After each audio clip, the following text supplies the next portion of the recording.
Assalomu alaykum. Hozir men ustilari qarsildoq, ichlari esa yumshoqqina sirli bo'ladigan kartoshkachalar tayyorlab ko'rsataman. Kartoshkachalarni hozir suvga qaynatishga qo'yaman. Mana kartoshkachalarni ham qaynatishga qo'yib oldim. Mana kartoshkalarni qaynatib ham oldim. Endi ularni yaxshilab maydalab ezib olamiz. Va keyin unga kartoshkani ezib olganimizdan so'ng kartoshka kraxmali 1 qoshiq, tuz, maxsus maydalangan qotgan nondan 1 qoshiq hammasini solib, ser solib hammasini birga aralashtirib olamiz. Hozir ketma-ketlikda qilib ko'rsataman. Mana kartoshkalarni yaxshilab ezib olamiz.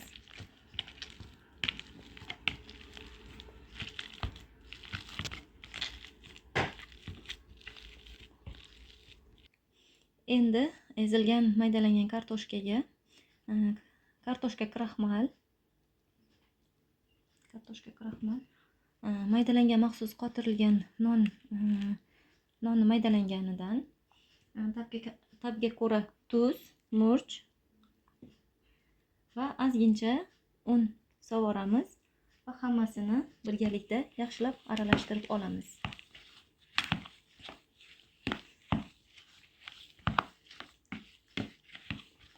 Yaxshilab aralashish kerak.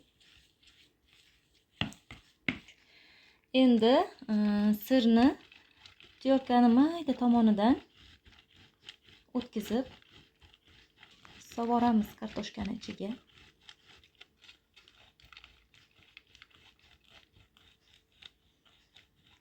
Va hammasini birga yana yaxshilab aralashtirib olamiz.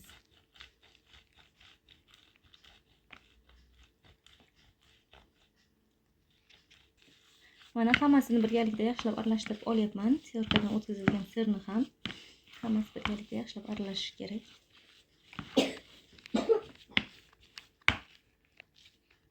Tayyor bo'lgan kartoshkali massadan qo'limizni namlab dumaloqchalar, ya'ni koptokchalar yasab olamiz. Mana koptokchalar yasab olamiz. Mana hali yana bor, yana ham yasab ko'rsataman. Keyin buni qizib turgan yog'da, juda baland bo'lmagan olovda, o'rtacha olovda pishirib olamiz. Endi dumaloqlangan kartoshkali koptokchalarimizni maxsus maydalangan qotirilgan non ushoqchalarida, non urvoqchalarida botirib hamma tomonini yog'da qizartirib pishirib olamiz. Qizib turgan yog'da ikki tomonini qizartirib pishirib olamiz.